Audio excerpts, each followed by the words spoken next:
परमात्मा कहते हैं सौछल सीधर मैं करूं अपने जन के काज। एक साधु रूप बना करके लाल कपड़े वालों को हिंदू धर्म में साधु मानते हैं, और बैठ के एक वृक्ष के नीचे धर्मदास जी की दृष्टि पड़ी तो तुरंत उनके पास जाकर प्रणाम किया, भोजन रख दिया। महाराज जी भोजन पालो, भूख लगी होगी। परमात्मा ने कहा हाँ धर्मदास भूख लगी है, रख दो भाई। अब वो देख रहा है कि ये आदमी जाना पहचाना सा भी लग रहा है, पर मुझे कैसे जानता है। फिर उसने सोचा धर्मदास जी ने कि मैं बहुत भंडारे करता रहता हूं, साधु संत आते रहते हैं, तो किसी भंडारे में आया होगा, देखा होगा, मैंने भी इसको देखा होगा। तो परमात्मा ने क्या किया, एक लोटा रखा था अपने जल का, उस जल में लोटे में से थोड़ा जल लिया चुल्लू में, और कोई मंत्र बुदबुदाया, और जितना भी भोजन था उसके छींटे मार दिए जल के। क्या देखता है, देखते ही देखते सभी सारे भोजन की चींटी बन गई, और प्रत्येक के मुख में अंडे सफेद सफेद। तब परमात्मा उसी रूप में आगे जिंदा वाले महात्मा का रूप बना लिया जेठिस, और कहा रे कसाई, ए धर्मदास, कल क्या कह रहा था तू कि हम जीव हिंसा नहीं करते, तेरे से तो कसाई भी अच्छा, और ऐसे पाप के भोजन को मुझे खिलाने वाला था। सारी थाली काली होगी, चींटियों से भरगी, वो बाहर निकलने की चेष्टा कर रही है थाली से। तब परमात्मा उसी रूप में आए तो धर्मदास चरणों में गिर गए और बुरी तरह रोने लगे कि भगवान मुझसे गलती होगी, माफ करो मेरे दाता, मेरा तो सब कुछ उजड़ गया था, मेरी नालायकी थी दाता, क्योंकि पिछला रंग जल्दी सी उतरता नहीं। हे भगवान, हमारा बहुत दिनों से रंग चढ़ा हुआ था, आप सारी सत्य कह रहे थे और मेरी आत्मा मान रही थी, पर मन बकवाद करे था, माफ करो मेरे दाता। परमात्मा ने कहा ठीक है भाई। अब फिर परमात्मा ने उसको सारी सृष्टि रचना सुनाई, ब्रह्मा विष्णु महेश की सतिथि से परिचित करवाया, तो काफी अच्छी तरह सुना उसने। लेकिन फिर भी ये मन बड़ा उस्ताद है, प्रश्न करता ही रहा वो। धर्मदास जी ने कहा कि भगवान, हमने सुना है कि भगवान श्री कृष्ण ये विष्णु अवतार हैं, उन्होंने मोर ध्वज राजा के पुत्र ताम्र ध्वज को आरे से 2 फाड़ करवा दिया था और फिर जीवित कर दिया। अब आपकी बात को मैं कैसे स्वीकार करूं कि उनमें कोई शक्ति नहीं है। तब परमात्मा ने कहा बेटा, मैं ये नहीं कह रहा कि इनमें शक्ति नहीं है, पर इनसे मोक्ष नहीं है। जन्म मृत्यु ना आपकी समाप्त हो सकती, ना इन तेरे भगवानों की हो सकती। अब परमात्मा ने कहा कि देखो, वही श्री कृष्ण भगवान उस समय वो फेल हो गए जिस समय अभिमन्यु महाभारत के युद्ध में प्रथम दिन ही मारा गया था। अभिमन्यु भगवान श्री कृष्ण का सगा भांजा था, सुभद्रा का पुत्र था, और पांडवों का कुलनाश हो रहा था। श्री कृष्ण उनको जीवित नहीं कर सका। अब धर्मदास जी एकदम स्तब्ध हो गए। तो परमात्मा से पूछा कि भगवान क्या कारण था। तो परमात्मा ने कहा कबीर जी ने कि धर्मदास, ताम्रध्वज जो लड़का था उसकी आयु शेष थी। इस कटे हुए शरीर को ये उनके संस्कारवश ठीक कर सकते हैं, उसकी आयु शेष थी, इसलिए उसको जीवित कर दिया। आप पे मरवाया था, आप पे जीवित कर दिया। अभिमन्यु की आयु शेष नहीं थी, भगवान आपके भगवान कृष्ण जी नहीं कर सके उसको जीवित। और एक परमात्मा परम अक्षर ब्रह्म है जिसकी मैंने कथा सुनी है, और मेरे गुरु धर्मदास जी ने पूछा कि आप फिर आपको ज्ञान कहाँ से हुआ महात्मा, जिंदा महात्मा? कि एक कबीर नाम के महापुरुष परमात्मा सतगुरु आए हुए हैं, उस सतगुरु ने मुझे ये ज्ञान बताया है और उसी से मैं आपको आगे ये जानकारी दे रहा हूं। तब धर्मदास जी ने कहा कि भगवान, आप सृष्टि रचना आपने सुनाई और सतलोक की महिमा बताई, मुझे वहां के दर्शन कराओ, तब मेरा विश्वास दृढ़ हो। परमात्मा बोले, भाई बात सुन, जब मैं आपको बता रहा हूं, मैं तुझे विधि बताऊंगा जो मैंने अपने गुरुदेव से प्राप्त है, और उसकी तू साधना कर। जब तू शरीर छोड़ के जाएगा वहीं पहुंच जाएगा, ऐसा हठ नहीं करना चाहिए। तो फिर उसने कुछ और ऐसे ही अटपट बातें कर दी और शंकाएं बहुत पैदा कर ली। तब परमात्मा फिर अंतर ध्यान हो गए और फिर लगा बुरी तरह रोने। फिर धर्मदास जी रोते हुए वापस चल पड़े अपने बांधवगढ़ की तरफ।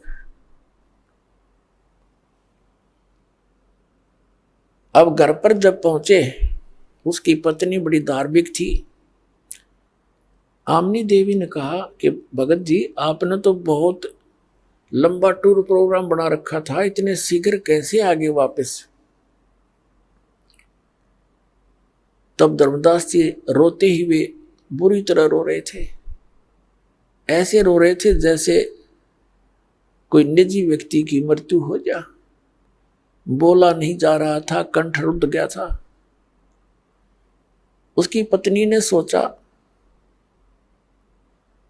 कि भगत जी का किसी ने धन लूट लिया, जो ये पैसा अपने रास्ते का खर्च लेकर गए थे किसी ने लूट लिया, और ये न्यू रो रहा है कि मैं कंजूस टाइप हूं थोड़ी सी। क्योंकि धर्मदास जी खुले दिल से धर्म किया करते थे, वह टोक टाक देती थी कि इतना खर्चा नहीं करा करते, बालक भी पढ़ गए हैं।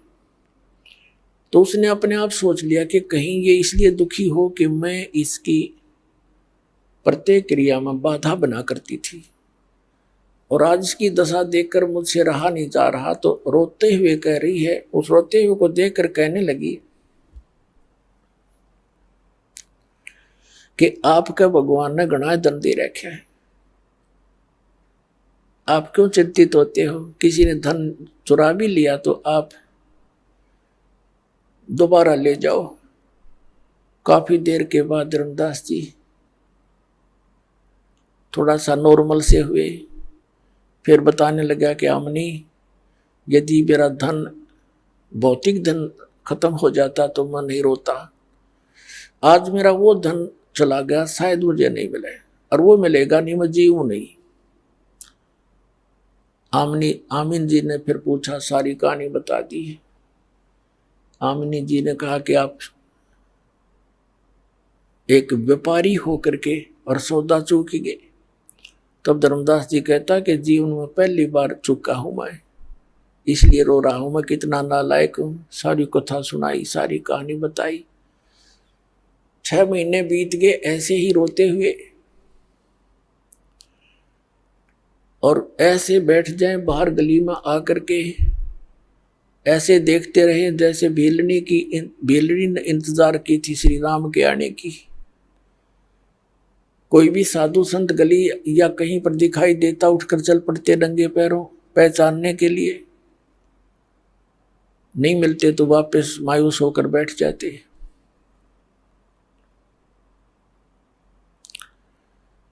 ऐसे 6 महीने बीत गए। एक दिन परमात्मा ने उसकी पत्नी में प्रेरणा की, आमनी देवी में। आमनी ने कहा कि मैं आपकी ये दशा देख नहीं पा रही हूं। परमात्मा ने कोई कारण बताया हो, कैसे मिलेंगे, हम वही क्रिया कर लें। तब धर्मदास जी को याद आया, भगवान ने कहा था कि जहां भी धार्मिक अनुष्ठान होते हैं वहां मैं पहुंच जाता हूं, नहीं तो ये काल ये धार्मिक अनुष्ठान होने नहीं देता, चाहे वो कैसे भी कर रहे हैं। मैं चाहता हूं आस्तिक बनी रहे, काल चाहता ये नास्तिक हो जाए। तब आमनी ने कहा कि आप भंडारा कर दो। आमनी ने 1 दिन का कहा, उसने 3 दिन का रख दिया। अब 2 दिन बीत गए, भंडारे में भगत संत जन आ रहे हैं, भोजन खा रहे हैं, जा रहे हैं, दक्षिणा ले रहे हैं।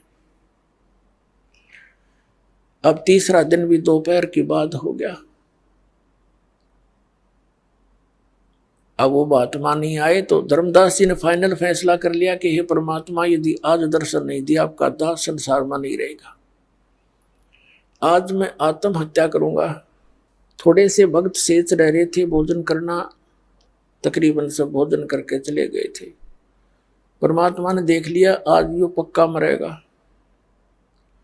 एक कदम के पेड़ के नीचे, जो वहां से 100 फुट की दूरी पर था, बड़ा भंडारा चल रहा था, उसी महात्मा वाले जिंदा के रूप में आकर विराजमान हो गए।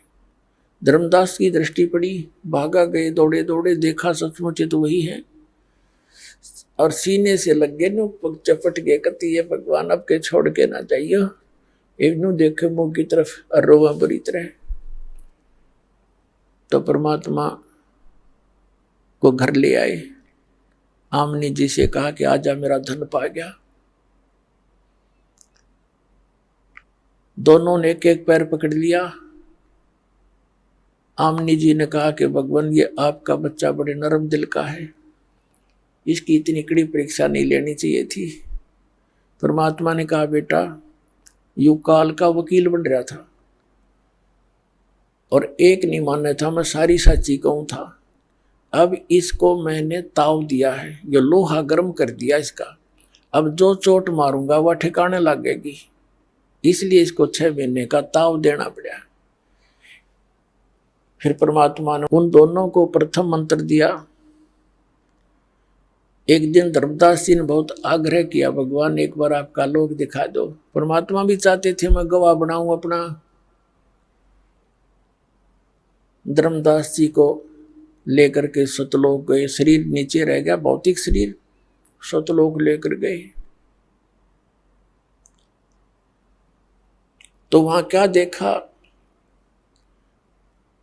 परमात्मा अपने दूसरे रूप में, तेजो में शरीर, जिसके सिंहासन पर विराजमान है, मनुष्य आकार है, एक रोमकूप में करोड़ सूर्य मिला दे, करोड़ चंद्रमा, उससे भी अधिक रोशनी परमात्मा के शरीर की है।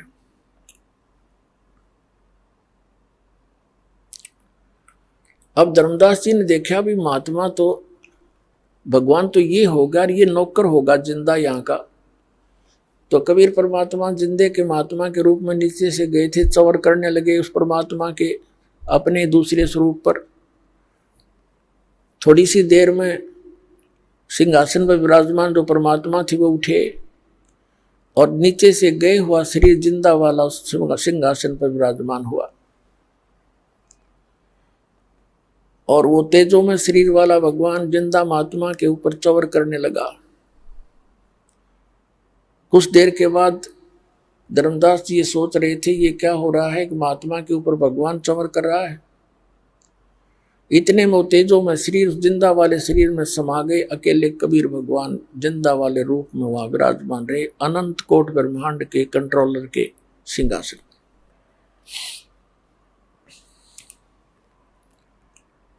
फिर परमात्मा ने कहा कि जाइए धर्मदास, नीचे जाओ और मेरी इस सारी महिमा से तू जनता को परिचित कराओ।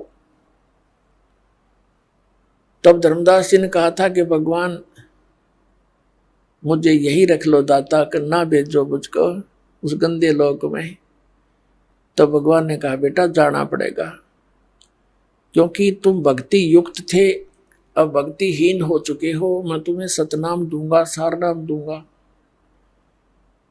उसकी साधना करके तुम वापस आ सकते हो, वैसे यहाँ ठिकाना नहीं। कहने का भाव ये, मालिक के कहने से वापस शरीर में आया। तीसरे दिन पूरे परिवार रिश्तेदार इकट्ठे हो गए, बेहोश पड़ा, सभी इलाज ट्रीटमेंट जंतर मंत्र भी करा लिए। जब धर्मदास जी उठे एकदम देखा कि महात्मा जी कहाँ हैं, सामने नहीं पाए उनको। उठकर चल पड़े कि काशी में बता रहे थे, मैं काशी में रहता हूं, जुलाई का काम करता हूं, कबीर मेरा नाम है। अब काशी में जाकर देखिए वही सूरत, और चरणों में गिर गए परमात्मा के। सतलोक में जो देखा हुआ, आंखों देखा वर्णन कबीर सागर के अंदर वर्णित किया, परमात्मा की आंखों देखी वाणी का। तो पुण्यात्माओं, जिस नाम से उन महापुरुषों का कल्याण हुआ, जैसे आदरणीय नानक साहिब जी को भी परमात्मा ऐसे लेकर गए थे, फिर उनको छोड़ा था। उन्होंने कहा था, भाई सूरत मुलुक की वेश ए ठगवाड़ा ठगी, देश खरा सियाणा बोता बारी, धान के रूप रहा करता। तो पुण्यात्माओं, सौभाग्य आपका, आपको परमात्मा ने वही मंत्र उपलब्ध कराए। धन्य आपके माता पिता जिनसे जन्म हुआ। बोलो सतगुरुदेव।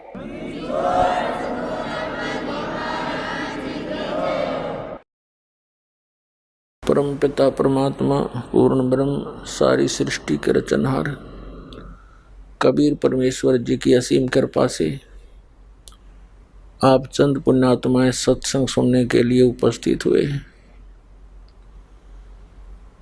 जिन पुण्यात्माओं के ऊपर परमात्मा प्रसन्न होते हैं वही सत्संग सुनने के लिए, संत दर्श के लिए पहुंच पाते हैं। परमात्मा के विधान में लिखा है कि जिन भी प्राणियों को मानव शरीर प्राप्त है, ये सभी पुण्यकर्मी प्राणी हैं। लेकिन जिनके अंदर परमात्मा की विशेष आस्था है, परमात्मा की तड़फ है, वो और अच्छी पुण्यकर्मी आत्माएं हैं, अत्यधिक पुण्ययुक्त हैं। और जिन पुण्यात्माओं को सतगुरु मिल गए, सत्य भक्ति प्राप्त होगी, वो मानव शरीरधारी प्राणी अत्यधिक पुण्ययुक्त प्राणी है। आप उन तीसरी कैटेगरी के अति उत्तम पुण्यकर्मी प्राणियों में से एक हैं, जिनको सतगुरु मिला और सत्य भक्ति प्राप्त हुई। अन्य मानव शरीरधारी प्राणी सभी पुण्यकर्मी हैं। दुर्भाग्य उनका जो परमात्मा की कसक में, परमात्मा की चाह में इन नकली ऋषि महर्षि गुरुओं मंडलेश्वरों के पास पहुंच गए और उनको परम संत परम धनी महर्षि तत्वेता संत जानकर उनसे दीक्षा लेकर निश्चिंत हुए। तो पुण्यात्माओं, ये सारी व्यवस्था जो है पिछले संस्कारों पर निर्भर करती है। जो प्रथम प्रकार के प्राणी हैं, जो मनुष्य शरीर प्राप्त है लेकिन परमात्मा की उनको कोई चिंता नहीं, कोई चाह नहीं, वो पुण्यकर्मी तो हैं, क्योंकि वो परमात्मा प्राप्ति करने वाले उस विद्यालय में प्रवेश पा चुके हैं। उनको ये अलग से ड्रेस मिल गई है जो विद्यार्थियों की होती है, यानी मानव शरीर स्त्री या पुरुष का ये वो ड्रेस है, ये वो पोशाक है जो एक विद्यार्थी को प्राप्त होती है।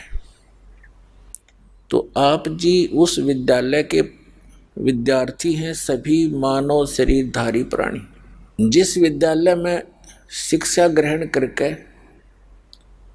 उसका बेनिफिट हमें बाहर फील्ड में प्राप्त होगा। जैसे विद्यार्थी कॉलेज या स्कूल में पढ़ते हैं तो वो वहाँ अपनी पढ़ाई ठीक से करके दिन रात एक करके शिक्षा ग्रहण करके उत्तीर्ण हो गए, कॉलेज छोड़कर जब चले जाते हैं उनको अन्य स्थानों पर उसका लाभ मिलता है, नौकरी मिलती है या कोई व्यवसाय प्राप्त होता है। और जो विद्यार्थी विद्यालय के उस शिक्षा के दौरान ही,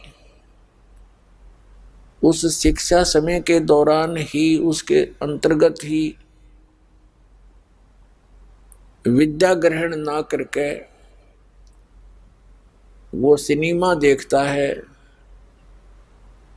और अच्छा खाता पीता उड़ता पहनता है और सो जाता है, अर्थात अपने उद्देश्य से विचलित होकर, और कॉलेज के दौरान, कॉलेज के समय में जो सुविधाएं प्राप्त कर रहा है, वो विद्यार्थी अपने जीवन को नाश कर रहा है। तो पुण्यात्मा, आप जी पूरे विश्व में जितने भी मानव शरीरधारी प्राणी हैं, सब को परमात्मा ने वो ड्रेस दे रखी है, एक पहचान है कि आप विद्यार्थी हैं। विद्यार्थी को माता पिता प्रत्येक सुविधा देते हैं, घर के घरेलू कार्य से भी उनको दूर रखते हैं,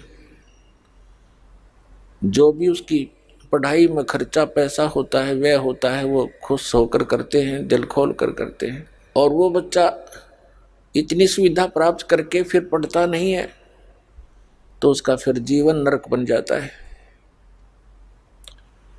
ठीक इसी प्रकार ये स्थान स्थायी नहीं है जहां आप रह रहे हो,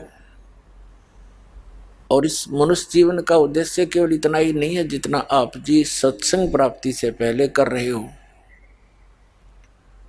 संतानों उत्पत्ति, उनकी परवरिश, विवाह कर देना, उनके फिर संतान की आशा लगाकर जीवन व्यतीत करना, फिर मृत्यु को प्राप्त हो जाना और अपने मनुष्य जीवन के कर्म को और कर्तव्य को पूरा जान लेना, ये हमारी तत्व ज्ञानहीनता थी।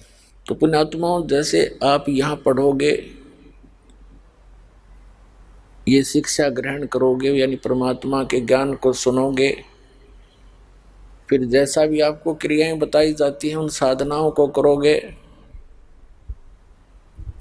तो आपको इस पृथ्वी पर सुविधाएं नहीं मिलेंगी। वो इस पर जो मिलनी है वो आपको आवश्यक वो दे ही रखी है परमात्मा ने। क्यों मानव शरीर दे दिया, उसमें खान पान, सूझबूझ, सद्बुद्धि, अंग क्रियाएं सारी ऐसी दे दी जो हम अपने शरीर की सुरक्षा के लिए मकान बना सकते हैं, प्राकृतिक आपदाओं से बचने के लिए समय पर आहार कर सकते हैं, भूख लगती है तो बता के हम भोजन भी प्राप्त कर सकते हैं, प्यास लगे जब चाहे हम जल ग्रहण कर सकते हैं। तो ये हमें सद्बुद्धि दी, तो इस सद्बुद्धि का हम प्रयोग करके भक्ति करके सतलोक जा सकते हैं।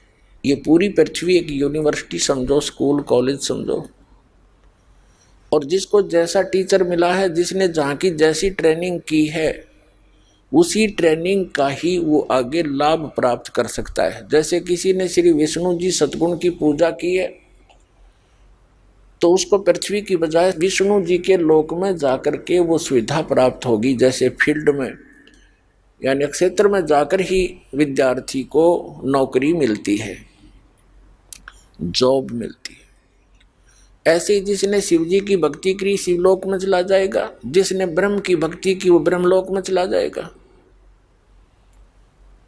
और जिसने श्री देवी दुर्गा की भक्ति की वो दुर्गा जी के लोक में चला जाएगा, और जिसने पूर्ण ब्रह्म परम अक्षर ब्रह्म सत्य पुरुष की साधना की तो सतलोक में चला जाएगा। तो हम यहाँ जो सुविधाएं बटोर रहे हैं ये बालकों जैसी बुद्धि युक्त हैं। हम सारा जीवन कोठी बनाने में, प्लाटों के खरीद कर साहूकार बनने में, और विवाह शादियों के अंदर जो हम अपनी परंपराएं बिगाड़ कर इतने विशाल कर बैठे हैं, जो हमारा सिर दर्द बन गई है, इन्हीं के निर्वाह में, इन्हीं के निभाने में हम सारा जीवन व्यर्थ कर जाते हैं। और सारे जीवन में जो हम संग्रह संचित करके कोई कोठी बंगले बैंक बैलेंस बनाते हैं वो यही रह जाते हैं और हम मुंह लटका कर जाते हैं। परमेश्वर ने स्वयं आकर के हमें ये ज्ञान दिया कि आप जी जिस प्रकार इस पृथ्वी पर रह रहे हो और जिन आशाओं को लेकर तुम जी रहे हो, ये तुम्हारी बालक बुद्धि है। परमात्मा कहते हैं होले सुहागण सुरता त्यारे, मालिक घर जाना है तो होले सुहागण सुरता त्यारे, मालिक घर जाना है तो होले सुहागण सुरता त्यारे, नाले धोले ओढ़ पैर लेकर 16 श्रृंगार, नाले धोले ओढ़ पैर लेकर 16 श्रृंगार, आज नहीं तय तड़के परसों आवेंगे तेरे लड़िहारे, मालिक घर जाना है तो होले होले सुहागण सुरता त्यारे, मालिक घर जाना है, तेरा सोन शिखर बर तारे, मालिक घर जाना है, तेरा सोन शिखर बर तार, मालिक घर जाना है, होले होले सुहागण सुरता त्यारे, मालिक घर जाना है, तेरे साथ की कितनी जाली तू क्यों लारी वार, तेरे साथ की कितनी जाली तू क्यों लारी वार, गुड़िया खेलत जन्म गवाया लाया है नहीं विचारे, मालिक गिर जाना है तू तो होले होले सुहागण सुरता त्यारे, मालिक घर जाना है तू तो होले सुहागण सुरता त्यारे, मालिक घर जाना है, तेरा सोन शिखर बर तार, मालिक घर जाना है। सतगुरु मारे बाणिया है करते बनज व्यवहार, सतगुरु मारे बाणिया है करते बनज व्यवहार, बिन डांडी बिन पालड़े है तोले दिया संसार, मालिक गिर जानो है होले होले सुहागण सुरता त्यारे, मालिक गिर जाना है तू तो होले सुहागण सुरता त्यारे, मालिक गिर जाना है, तेरा सोन शिखर बर तारे, मालिक गिर जाना है। सोन शिखर में सेज पिया की हंस हंस कर ले प्यार, सोन शिखर में सेज पिया की हंस हंस कर ले प्यार, कह कबीर सुनो मेरी सजनी लूटो ने वो अजब बहारे, मालिक गिर जाना है होले होले सुहागण सुरता त्यारे। अब इसमें क्या बताते हैं परमात्मा स्वयं आए, इस आत्मा को सुरती, क्योंकि सुरती आत्मा की आंखें हैं, इससे विशेष संबंध है इसका, तो इसको जगाने के लिए, इसको दिशा देने के लिए सचेत करते हुए कह रहे हैं कि हे आत्मा तू तैयार हो ले,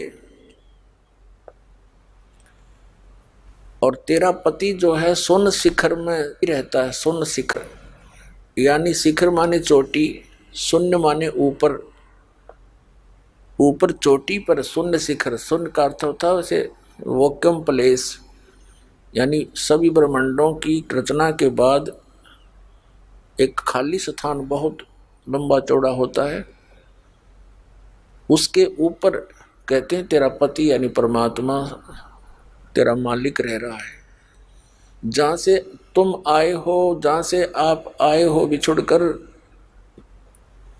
और वहीं जा करके सुख प्राप्त हो सकता है, यहां आपको चैन नहीं हो सकती। इसके विषय में बताते हैं परमात्मा, साथी हमारे चले गए हम भी चालन हारे, कोई कागज में बाकी रह रही ताते लागे री वारे। हमारे साथी चले गए, कोई रिश्तेदार देख लो, कोई और मित्र संसार छोड़कर चले गए, और हम भी चलनहार, हमने भी जाना है। ये तो यूनिवर्सल ट्रूथ है, हमने भी जाना है, प्रत्येक ने जाना है। और हम इसलिए यहाँ टिके हैं, हमारे कागज में कोई सांस शेष रहते हैं, हमारा कोई अकाउंट जीवन का भी शेष है। जिस दिन वो पूरा होगा उसी दिन हम भी चले जाएं। फिर बताते हैं, आगे गए ना बावड़े रहते भी सब जाही, बिन साहेब की बंदगी कहीं ठोर ठिकाना नहीं। अब क्या बताते हैं परमात्मा कि जैसे आज आप मानव शरीर प्राप्त है और एक पल की चैन नहीं, इस मनुष्य शरीर प्राणी को या किसी भी प्राणी को देख ले, जो व्यवस्था जैसी वृत्ति नेचर एक चींटी की है, एक कण की आवश्यकता है और एक मण मिल जाए उसने कोई सब्र नहीं, वो अपने बिल में ठोक के जाएगी और रात दिन चलती ही रहती है। एक कण की आवश्यकता पूरे दिन में। लेकिन यह नीत खराब कब हुई थी? जब वो मानव शरीर में वो प्राणी था। तो यही व्यवस्था, यही नीति और यही रीति और यही हमारी वृत्ति मानव शरीर के अंदर है। हमने आवश्यकता थोड़ी सी वस्तु की होती है, लेकिन हम बेसब्रे हो जाते हैं, हम संतुष्ट नहीं होते, थोड़े बहुत उसमें लगे ही रहते हैं, जीवन नष्ट ही हो जाता है, पर हम हार नहीं मानते, माया जोड़नते, और वो जोड़ी जाड़ी रह जाती है और जो अनमोल वस्तु जीवन था वो नष्ट हो जाता है। तो यहाँ क्या बताते हैं कि इस झूठे सुख को सुख कहे ये मान रहा मनमोद, ये सकल चबीना काल का, कुछ मुख में कुछ गोद। अब जैसे हम यहाँ सारी सुविधाएं बटोरे बैठे हैं, 1 मिनट में मृत्यु हो जाती है, तो यहाँ से होया चलो, हम जाना नहीं चाहते, किसी भी कीमत पर हम मृत्यु नहीं चाहते। कोई महा दुखी हो जाता है तो भी स्वस्थ होने की इच्छा लिए रहता है, और ये पता है कि यहाँ रह ही नहीं सकते। जब हमारी यहाँ मृत्यु हो जाएगी, जो हमने सारे जीवन में यहाँ जोड़ा था, कोठी बनाई थी, वो तो यहीं रह गई। हमारे साथ क्या गया और हमारी हानि क्या हुई? एक मूल धन लेकर आए थे हम, मूल पूंजी, अपने श्वास रूपी धन लेकर आए थे, और इससे हमने अपनी साधना भक्ति सत करके पुण्यदान करके इससे कई गुना बनाना था, सौदा करना था, बिजनेस करना था, और हम उस विवेकहीन व्यापारी की तरह अपना जीवन धन नाश कर चले, जो 10-20 लाख रुपए लेकर के दूर देश में चला जाता है, वहाँ किसी होटल में ठहर जाता है और उस अपने साथ ले गए धन, उस राशि को आगे व्यवसाय में ना लगाकर खाने पीने मौज मस्ती में सिनेमा देखने में व्यर्थ कर रहा है, तो उसने वो मूल धन नाश कर दिया, जिसको दुगना तिगना चौगुना बनाने के उद्देश्य से वो गया था। तो मनुष्य शरीर आपको इसमें ये लाभ प्राप्ति के लिए मिला था कि आप भक्ति करके इसे दुगना तिगना चौगुना कर सकते हो, अर्थात मोक्ष प्राप्ति कर सकते हो। वो ना की तुम्हारे साथ क्या चला, जो पूंजी लाए थे वो नष्ट हुआ। यहाँ के जितने पाप थे, भक्ति ना करने से सभी पाप संचित कर्मों में लिखकर हमारे साथ चले जाते हैं।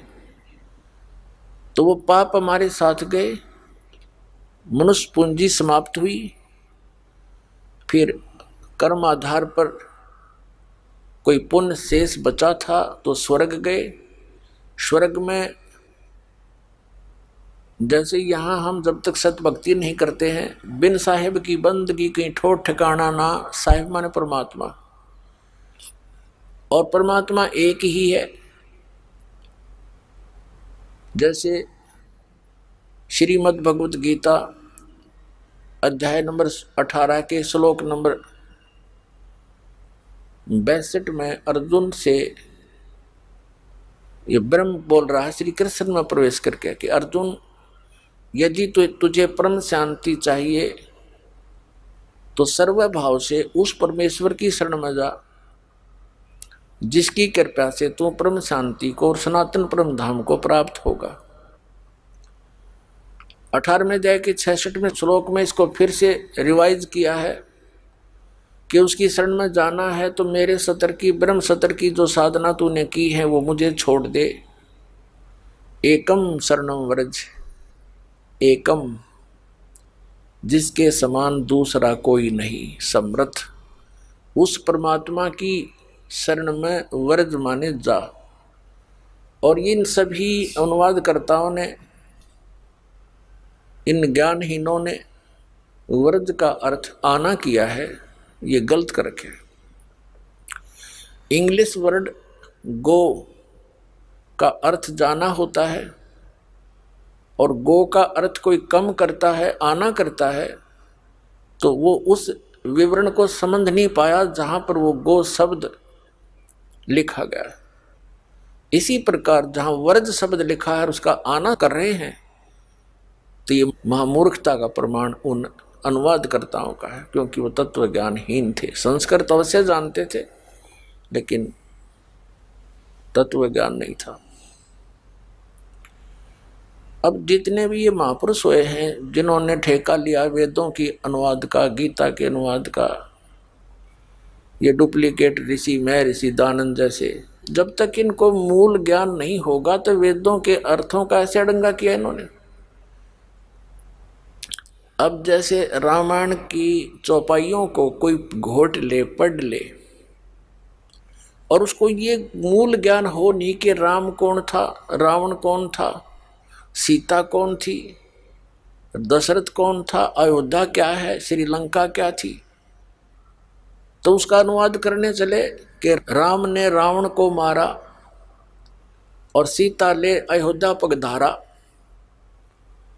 अब राम का अर्थ तो बकरा भी होता है। अब कुछ है कि नकलियों ने ऐसे भी अनुवाद किए हैं वेदों के अनुवादकर्ताओं ने, जैसे जहां अग्नि शब्द है, अग्नि का अर्थ होता परमेश्वर, तो परमेश्वर की महिमा, तो परमेश्वर के सतर क्या काम होगा, फिर या करके लिख रखा है या अग्नि, परमेश्वर व अग्नि, कोई बात हुई, तो ये विद्वान की काम है। अब जैसे राम ने रावण को मारा, अब जिसने ये इस कथा का ज्ञान नहीं, तो वो कैसे अर्थ कर रहा है कि राम माने श्री रामचंद्र भी लिख दिया, और या फिर बकरे ने रावण को मारा। ये दोनों काम हो सकते हैं। अब बकरा राम वाला काम कर सकता है, श्री राम वाला। तो इस तरह के अनाड़िया ने जो भी अपने आध्यात्मिक ग्रंथ हैं वो संस्कृत भाषा में थे, विशेषकर जैसे पवित्र चारों वेद, पवित्र श्रीमद् भगवत गीता, पवित्र पुराण आदि आदि। तो इन संस्कृत भाषा में अनुवाद करते समय किसी भी सेंटेंस में या शब्द नहीं हो सकता, सीधा ही अर्थ होगा उनका। तो इन्होंने बहुत सी गलतियां कर रखी हैं और उसका खामियाना हम अभी तक भोग रहे हैं। क्या कहा है कि उस एकम शरणम व्रज जिसके बराबर दूसरा ना हो। तो यहां जो दास सिद्ध करना चाह रहा है कि आगे गए ना बावड़े, जो पहले चले गए उन्होंने तो कोई संदेश दिया नहीं हमें आकर के, और रहते भी सब जा, और बिन साहेब की बंदगी कहीं ठोर ठिकाना ना। यानी अन्य भगवानों की, जैसे श्री विष्णु जी, श्री शिव जी, श्री ब्रह्मा जी और श्री दुर्गा जी, गणेश जी आदि की जो पूजा ब्रह्म की, इन और परब्रह्म की, इनकी पूजाएं करने से भी यह चलो चलो मिटे नहीं। बिन साहेब की बंदगी की ठोर ठिकाना ना। इनकी साधनाओं से हमें स्थायी स्थान नहीं मिल सकता, वो शाश्वत स्थान नहीं मिल सकता, जहां जाने के बाद साधक फिर लौटकर कभी नहीं आते। वो स्थान, वो मोक्ष उस एक परमात्मा को छोड़कर अन्य भगवानों की पूजा साधना से हमें नहीं मिल सकता। तो यहां बताया है कि जैसे आप स्वर्ग गए, कुछ पुण्य किए कुछ पाप किए, जैसे यहां स्वाभाविक पुण्य भी होते हैं और प्रत्येक का आपको भोग प्राप्त होता है, पुण्यों का भी मिलता है, पाप का भी मिलता है। जब तक आप परम संत की शरण में, परमेश्वर परम अक्षर ब्रह्म की शरण में नहीं आते, तब तक तो आपको केवल वर्क डन ही मिलेगा जैसा किया है। और परम अक्षर ब्रह्म की यथार्थ साधना ना मिलने से एक विधान बना लिया इन नकली ऋषि में, ऋषि और गुरुओं ने, कि प्रारब्ध का कर्म तो भोगना ही पड़ेगा, जैसे कर्म करेगा वैसा फल तो तुम्हें मिलेगा ही मिलेगा। फिर भक्ति की आवश्यकता क्या? अब जैसे किसी के ऊपर दुखों का कहर टूट गया, वो भक्ति कैसे करेगा? सपने में भी नहीं कर सकता।